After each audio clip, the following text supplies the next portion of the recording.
Praise the Lord. என்று வேதம் வாசித்தீர்களா? வாசிப்போம் பாருங்கள். நிச்சயமாகவே முடிவு உண்டு, உன் நம்பிக்கை வீண் போகாது என்று நீதிமொழி 23 அதிகாரம் 18 வசனத்தை நாம் வாசிக்கிறோம். நம்முடைய வாழ்க்கையிலே நமக்கு நிச்சயமாய் எதிர்பார்ப்பினுடைய முடிவு உண்டு, நம்பிக்கை வீண் போகாது என்று இந்த வசனம் சொல்லுகிறதை நாம் வாசிக்கிறோம்.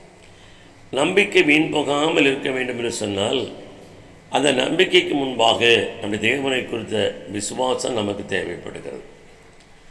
அந்த விசுவாச நம்பிக்கையினாலே நாம் எதிர்பார்க்கிற நன்மைகளை பெற்றுக்கொள்ள வேண்டும் என்று சொன்னால், நம்முடைய வாழ்க்கையின் முடிவு நலமாக இருக்க வேண்டும் என்று சொன்னால், அதற்கு பின்பாக நாம் உடைய கற்பனைகளுக்கு கீழ்ப்படிய வேண்டும் என்கிறதை மறந்துவிடக்கூடாது. எனவே விசுவாசத்தோடு நம்பிக்கையும், விசுவாசம் நம்பிக்கையோடு கூட கீழ்ப்படிதல் நம்முடைய வாழ்க்கையில் இருக்கும் என்று சொன்னால், நம்முடைய முடிவு நிச்சயமாகவே அது நலமான முடிவாக இருக்கும். வேதத்தில் லூக்கா எழுதின சுவிசேஷம் 1 அதிகாரத்தில் 6 வசனம் வாசிக்கும்போது, இதோ சகரியாவை குறித்தும் எலிசபெத்தை குறித்தும் சொல்லப்பட்டிருக்கிறது.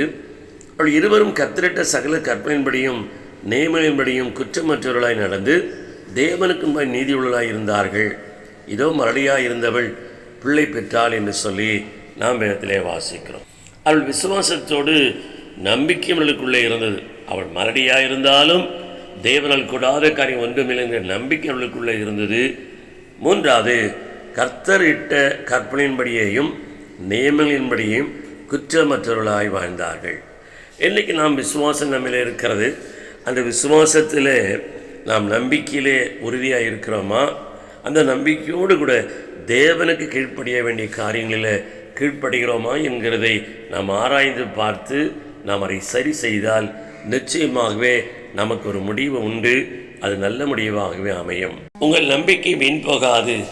கர்த்தர் தாமே உங்களை ஆசீர்வதிப்பாராக. ஆமென்.